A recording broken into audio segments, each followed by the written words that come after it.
Hi, hello, and welcome.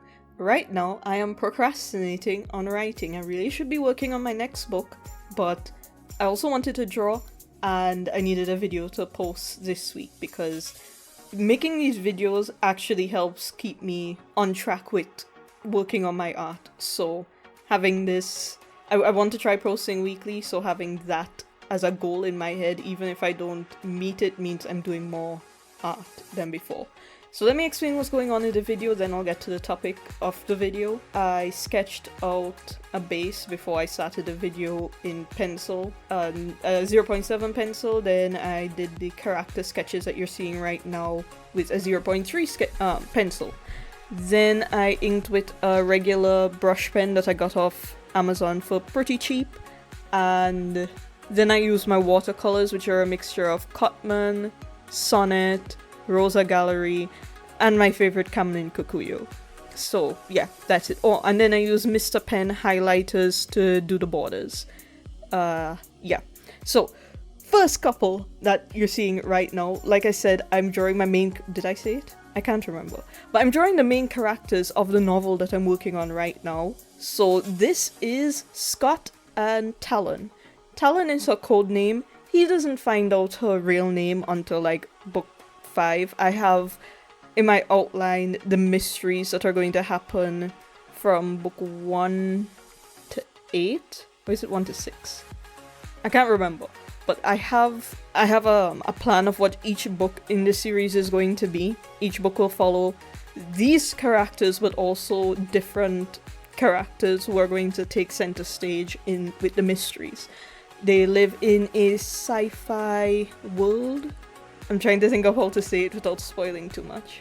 They live in a futuristic city built like a box, right? And most of people live inside the box, inside the interconnecting buildings that are like 100 stories high. And then there are people who live on top. The people who live within the box are called the Children of the Darkness. That's colloquially their name. That's not what legally they're called. And then the people who live on top are called the Children of the Light. The reason is because it's a box, only the people at the very top or along the edges of the wall ever get to see the sun. So most people live their entire life without ever seeing the sun, without ever feeling the breeze. And things like rain and big trees, rivers, those are just things that they see in old movies. So yeah. The other characters that you're going to see, Harry and Maggie, that they're in red on the left of the second spread. And then the couple on the top are Ricky and Derek. And Ricky is a police officer, Derek is a club owner / gang leader. And then below that are Caden and Emmett. For people who are new to this channel and haven't watched any of my videos, you probably wouldn't know about these characters, but if you have been from years now, you will know that all of these characters were characters that I had years and years ago. Caden and Emmett I've been drawing in my last few sketchbooks, so you would see them in sketchbook tours.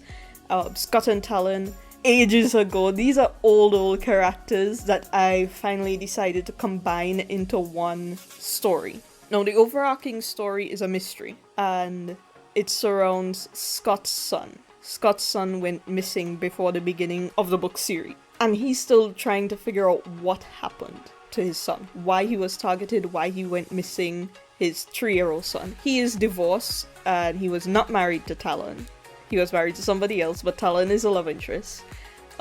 You'll actually see in one of the drawings on the second page of the first spread of him lifting her, and I drew that specifically because in book 1, the book I'm writing right now, he hasn't been taking care of himself, so he can't lift her in book 1, which disappoints him because before he became a private investigator solving missing persons cases mainly, he was actually a firefighter, and he loved his job as a firefighter, but he left his job to now work as a private investigator, which is how he gets involved in each of the mysteries.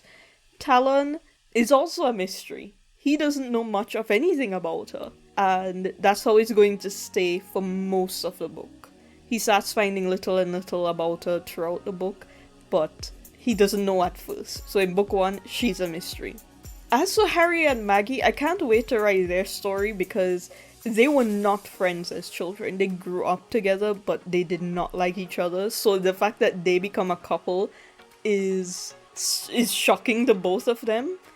But I've been actually joking about this for years now, ever since sketchbook number 7, where I finally designed them, that he likes her, but she doesn't like him. And it's still kinda true in this story, but like I said, they never expected to actually end up together. Ricky and Derek, they wanted to end up together from the time they were children, but Derek is a gang leader and his father didn't exactly make being normal easy.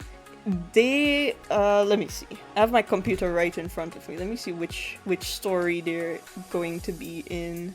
I labeled them as case files. Oh boy, why is my mouse squeaking like that?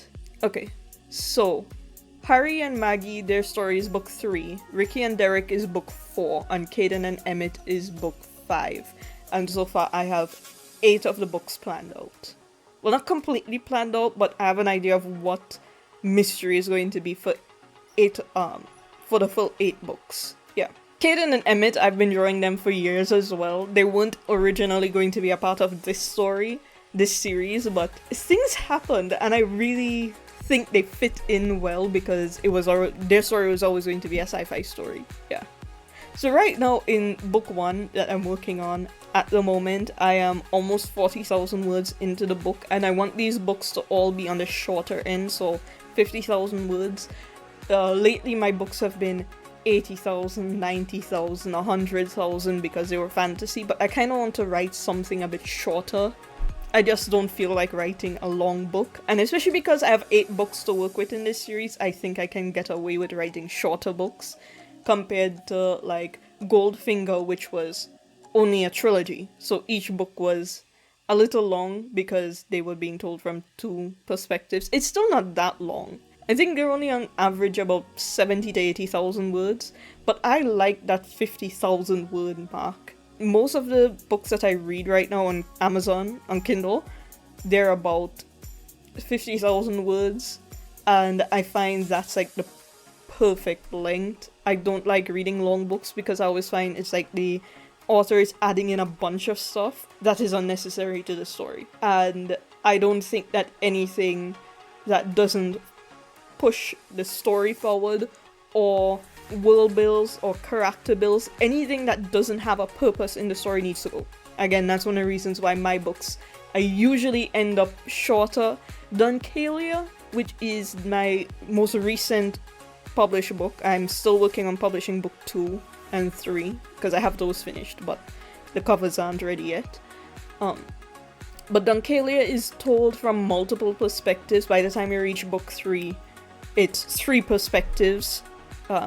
Ash, Neris, and Talis are all telling the story, and they have interconnecting storylines, which is why those books tend to be about 90,000 words.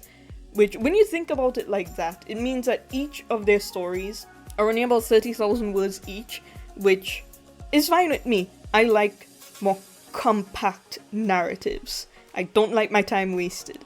Unless it's for cute scenes. There are some scenes that you can waste my time with it at any point. Funny scenes, cute scenes, always like those.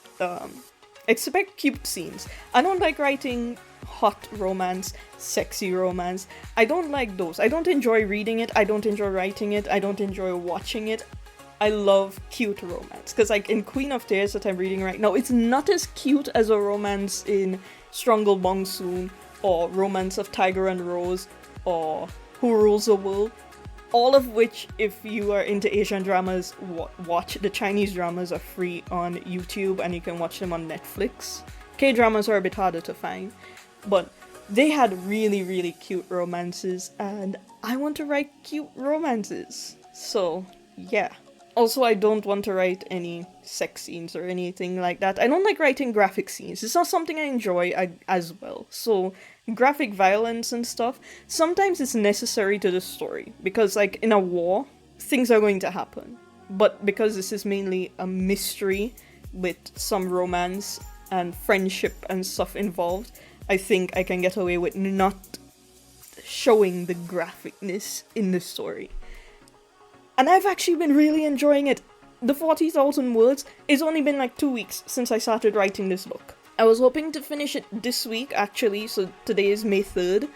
I was hoping to finish it this week, but because I got sick earlier this week, I wasn't able to write as much as I wanted. But I should definitely finish it by next week, which means it would have only taken me like 3 weeks to write this book, which is a little longer than I was hoping for, but not too bad.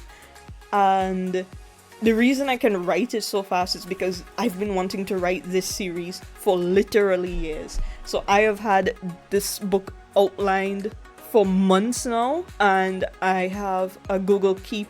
I keep Google Keep on my Chromebook and my phone, so I'm always adding in scenes and ideas to the notes so that I never run out of ideas.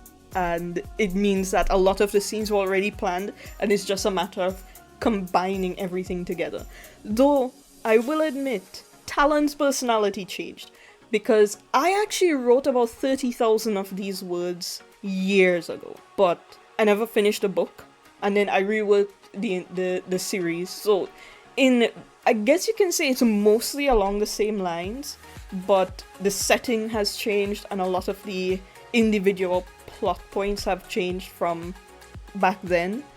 And Talon was originally supposed to be quiet, kinda shy, kinda sad, and while her sadness does remain, because this isn't much of a spoiler, you can pretty much figure this out based on the stuff she said in the first book. She has been through a lot. She has no legs, so obviously something happened, and she has fought in wars, which will be explained later in the book what wars I'm talking about. She has fought in wars since she was a teenager. She has had many surgeries. She has had to have her body basically put back together again multiple times. She lost her family early, so she still has that sadness to her, but in this story, she masks it a lot better. She's a lot more optimistic and outgoing, and she teases Scott a lot. So they're going to start off having a kind of brother-sister relationship, and then have the romance develop over time between the two of them. They like to just sit down and hang out and talk. They would get dinner together, or beers, and watch TV. But she has his back better than anybody else. And it's especially apparent in the end of book 1. That climax scene where she does something that she is terrified to do. And she does it because she knows her body can handle it, because she's a cyborg. Did I mention she's a cyborg? She's a cyborg. I think it's because I've talked about them before on this channel, why I just assume you would know that. But yeah, so she's a cyborg, so her body is stronger than his, because it's mostly made of metal at this point. Which is why she does this thing that she is terrified about, because she can handle it, but he might die if he does it. So there's that. Okay, so I just kind of wanted to get that off my chest. I don't really talk about my books much on this channel. I want to start talking more about them on this channel, because I love talking about my books, but I don't get the opportunity to really discuss my books much in real life, which is sad. But I live in Jamaica, where anti-intellectualism is king and literacy is not a big thing. It's actually to the point now where every time I order books on Amazon, after my 5th book, my account gets flagged and I have to talk to customer service. Apparently they have a thing on Amazon where, because of my location in Jamaica, if somebody buys too many books at once, it's flagged as unusual behavior. So after every 5 books, I have to talk to the customer service, explain to them that yes, this is me, nobody stole my banking details, I am the one purchasing books, please let me buy more books.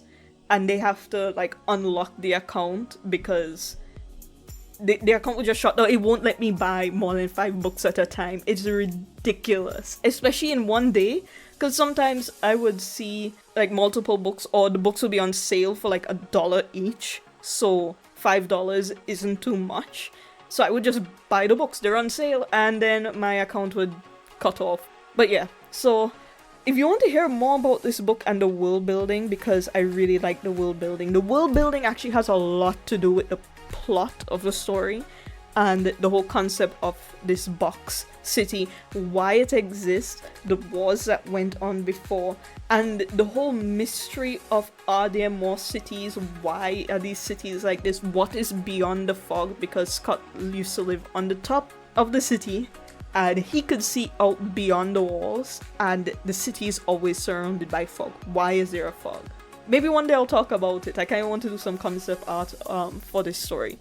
So if you enjoyed this video, please leave a like or comment. If you have any questions, definitely leave a comment. If you hated this video, also tell me how much you hated it and why in the comments. And if you want to hear more about my books, or if you want to read my books, because I do have some finished series, I am working on revamping them, redoing the covers, but they are available now to read on Amazon. I have a bodyguard, romance, action adventure series that is completed that I loved. 2 pirate trilogies completed that I also loved. And some new series that I am posting, like Duncalia, that I posted back in March. So you can check them out in the links in the description. And I hopefully will be seeing you in another video. Later.